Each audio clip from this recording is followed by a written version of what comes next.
Hello dear students. तो last lecture में हमने देखा था preparation of alcohols. Last 3 lecture से हम प्रिपरेशन ऑफ अल्कोहल पढ़ रहे थे। उसमें फर्स्ट हमने देखा preparation of alcohol from alkenes, in which we study about hydration and hydroboration reaction. In next lecture, that is in fourth lecture, we discuss about preparation of alcohols by reduction of carbonyl compounds. तो कौन कौन से carbonyl compound का reduction किया था हमने? Aldehydes, ketones, carboxylic acids and esters. Okay, in fifth lecture we discuss about preparation of alcohols from Grignard reagent. that is जो कल का लेक्चर था उसमें हमने देखा preparation of alcohols from Grignard reagents. in today's lecture we have going to start preparation of phenols. okay, तो आज के लेक्चर में हमको क्या देखना है, क्या पढ़ना है? प्रिपरेशन ऑफ फिनॉल पढ़ना है। तो फिनॉल के प्रिपरेशन के लिए एनसीईआरटी बुक में टोटल 4 मेथड दी हुई है। उसमें फर्स्ट मेथड है preparation of phenols from haloarenes, then preparation of phenols from benzene diazonium salts, then preparation of phenols from benzene sulfonic acid, and last preparation of phenol from cumin, that is isopropyl benzene.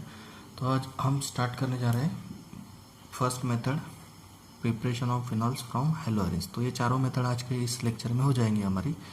Short method है बिल्कुल, directly reaction ही पढ़ने वाले हैं हम। तो देखिए first we have discuss about preparation of phenols from haloarenes. Okay, तो haloarene में से हमने एग्जांपल लिया है chlorobenzene. When chlorobenzene treated with sodium hydroxide at about 623 Kelvin temperature and 300 atmospheric pressure, then we get sodium phenoxide ion.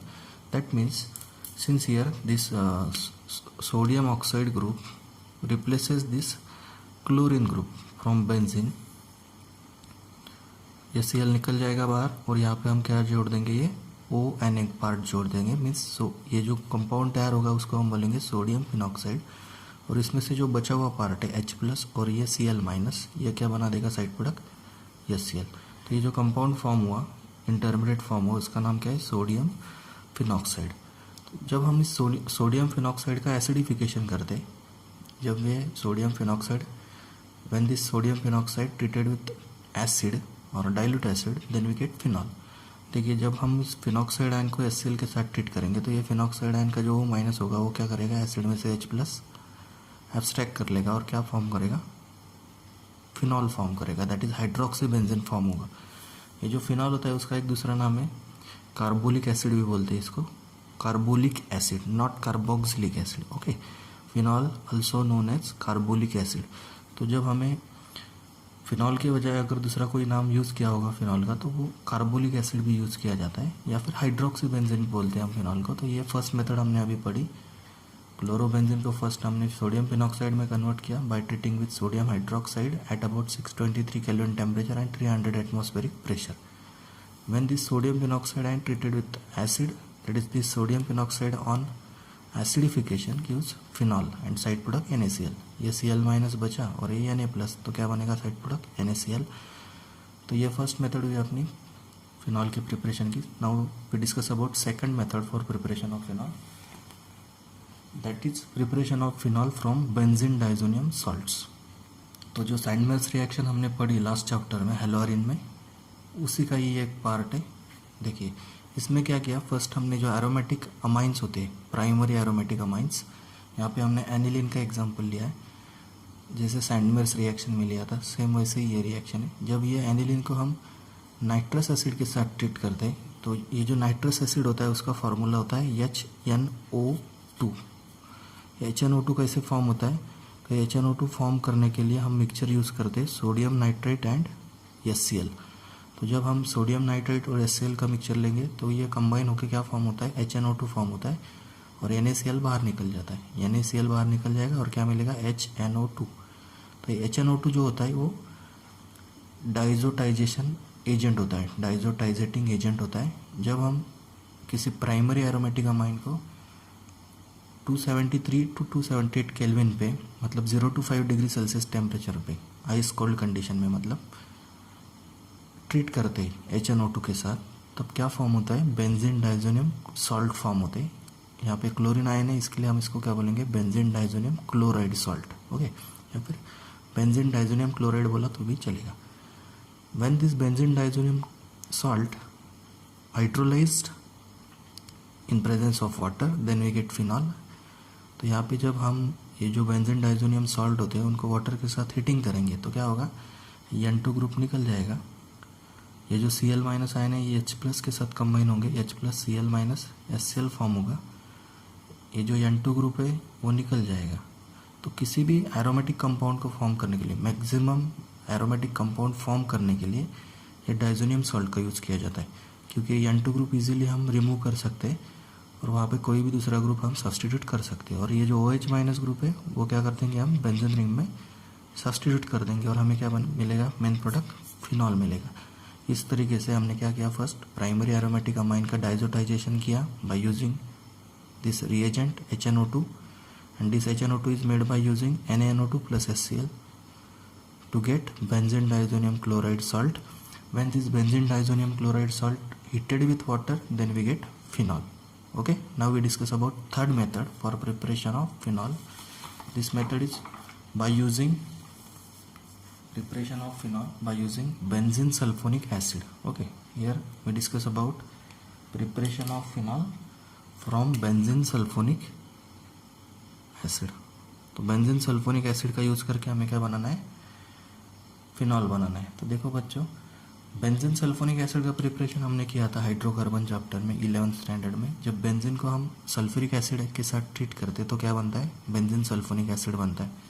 Okay, तो यहाँ पे oleum लिखा है। Oleum means it is a mixture of sulphuric acid and SO3 sulphur trioxide, solid sulphur trioxide and sulphuric acid. इसका जो mixture होता है H2SO7 उसको बोलते हैं ओलियम। ओके, तो देखो बच्चों, जो H2SO4 है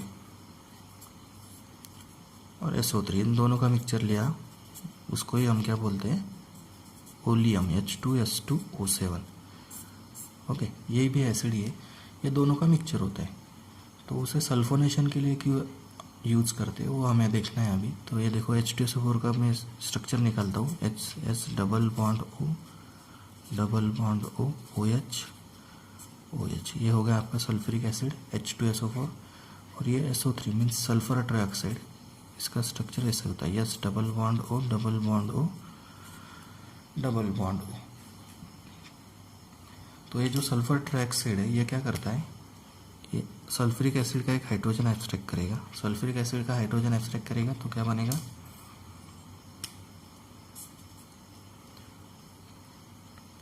yes double bond O double bond O। और इसने क्या किया, अभी ये जो ऑक्सीजन है इसने ये हाइड्रोजन एब्स्ट्रैक्ट किया, तो यहाँ पे बन जाएगा आपका OH। तो ये जो बॉन्ड पेयर थी वो शेयर पेयर थी सल्फर और ऑक्सीजन की, दोनों की। तो ये इसने क्या किया, ऑक्सीजन ने यूज़ कर दी। तो ऑक्सीजन अभी सल्फर पे कौन सा चार्ज आएगा, पॉजिटिव चार्ज आएगा। मतलब यहाँ पे क्या फॉर्म हुआ, इलेक्ट्रोफाइल फॉर्म हुआ। क्योंकि हमको बेंजीन की क्या करनी है, इलेक्ट्रोफिलिक सब्स्टिट्यूशन रिएक्शन करनी है ना, benzene when treated with sulphuric acid gives benzene sulphonic acid. Okay, तो ये जो SO3H ग्रुप है ये वो हमने फॉर्म किया है यहाँ पे HSO3, ये इलेक्ट्रोफाइल तैयार किया।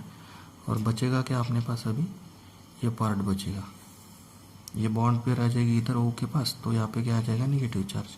तो साइड प्रोडक्ट क्या होगा, HSO4 माइनस। ओके, तो इस तरीके से हम इलेक्ट्रोफाइल तैयार करते हैं। जब हम बेंजीन को, when benzene treated with oleum then we get benzene sulphonic acid. This benzene sulphonic acid when treated with sodium hydroxide then we get sodium benzene sulphonate salt, because this is acid and this is base.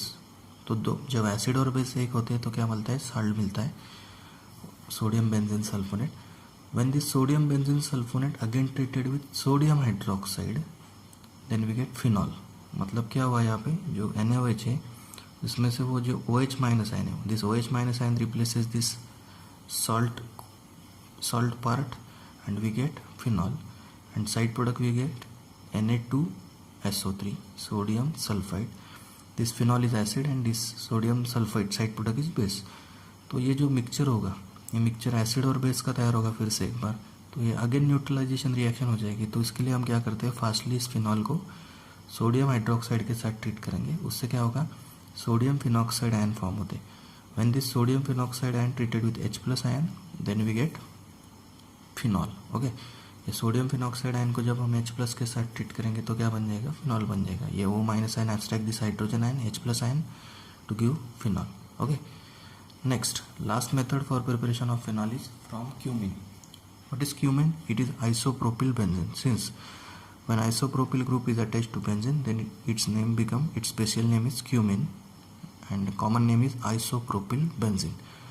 When this isopropyl benzene or cumin treated with oxygen, or when we carry oxidation reaction of cumin in presence of air and sunlight, then we get cumene hydroperoxide. तो क्या form होता है, cumin hydroperoxide form होता है। कैसे form हुआ, देखो बच्चों, पेरोक्साइड है ना, तो ये 2 मिथिल ग्रुप जो है, 2 मिथाइल ग्रुप वैसे के वैसे कार्बन का अटैच है। सिर्फ यहाँ पे मैंने लेफ्ट एंड राइट साइड को लिखे, लेफ्ट और राइट साइड को। यहाँ पे मैंने क्या कर दिया, एक ऊपर लिखा और एक लेफ्ट साइड को लिखा। और ये जो हाइड्रोजन है, कार्बन हाइड्रोजन बॉन्ड है, इसमें क्या कर दिया हमने, 2 ऑक्सीजन क्या कर दिए, इंड्यूस कर दी। तो ये जो बना कंपाउंड इसको बोलते हैं क्यूमिन हाइड्रोपेरोक्साइड। तो ये क्यूमिन हाइड्रोपेरोक्साइड को अगर हम हाइड्रोलाइज करते बाय यूजिंग डाइल्यूट एसिड, अगर हम क्यूमिन हाइड्रोपेरोक्साइड का हाइड्रोलिसिस करेंगे तो मिलता है हमको फिनॉल और एसीटोन। तो एक्चुअली क्या हुआ इस रिएक्शन में, देखो बच्चों, मैं एक बार बताता हूँ आपको रफ पेज पे। तो ये है आपका आइसोप्रोपिल बेंजीन और क्यूमिन। तो जब हम क्यूमिन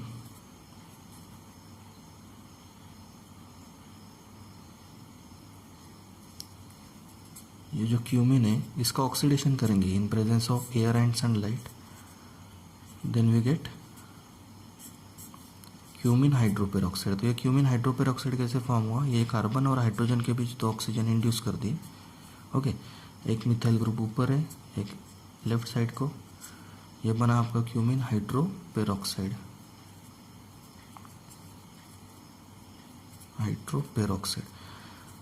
तो जब हम इस क्यूमिन हाइड्रोपेरोक्साइड का आगे हाइड्रोलिसिस करते हैं by using acid, then since here this OH group, OH bond breaks and it get attached to this carbon atom of benzene, and this carbon bond of benzene ring gets break and this is shifted towards this bond to give phenol। तो क्या बनेगा, यहाँ पे phenol बनेगा, और ये bond यहाँ पे शिफ्ट होने की वजह से क्या हो जाएगा, CH3 डबल बॉन्ड, यहाँ पे डबल, ये बॉन्ड यहाँ पे जाने के बाद क्या होगा, यहाँ पे डबल बॉन्ड होगा और ये ऑक्सीजन। तो क्या मिलेगा side product, CH3C double bond OCH। तो इस तरीके से यहाँ पे साइड प्रोडक्ट मिलता है अपने को एसीटोन, और ये मिला अपने को फिनॉल। ओके, समझा। क्या किया, सिर्फ पहले स्टेप में ऑक्सीडेशन होता है, ये CH के बीच में 2 ऑक्सीजन इंड्यूस कर दिए, तो ये बना hydroperoxide, cumin hydroperoxide. Cumin hydroperoxide का स्ट्रक्चर ऐसे है, ये आपका क्यूमिन हाइड्रोपेरोक्साइड COOH, यहाँ पे एक मिथाइल ग्रुप, यहाँ पे एक मिथाइल ग्रुप। अगले स्टेप में जब हम हाइड्रोलिसिस करते हैं by using dilute acid, then there is bond breaking and bond making takes place, that is rearrangement takes place. This OH group attached to benzene ring, and this carbon bond breaks and this bond gets shifted between this carbon and oxygen to give phenol। तो ये OH अगर यहाँ पे आपका benzene ring को attach करोगे आप तो बनेगा फिनॉल, और ये बॉन्ड यहाँ पे बीच में शिफ्ट होने की वजह से, कार्बन और ऑक्सीजन के बीच में शिफ्ट होने से क्या बनेगा, CH3C डबल बॉन्ड OCH3। समझा। इस तरीके से हम क्या करते हैं, क्यूमिन से, दैट इज आइसोप्रोपिल बेंजीन से क्या बनाते हैं, फिनॉल बनाते हैं। 2 स्टेप में होती है रिएक्शन। पहले स्टेप में oxidation to get cumene hydroperoxide, and in next step that is hydrolysis step in which we hydrolyze this cumin hydroperoxide to get phenol and acetone. Okay, mixture of phenol and acetone. In this way we study about total 4 methods for preparation of phenols. In first method we prepare phenol from chlorobenzene. In second method we prepare phenol from benzene sulfonic acid. In third method we prepare phenol from benzene diazonium salts, and in fourth method we prepare phenol from cumin. Okay, So next lecture we have discussed about physical properties of phenol and then preparation of ethers. Okay, thank you.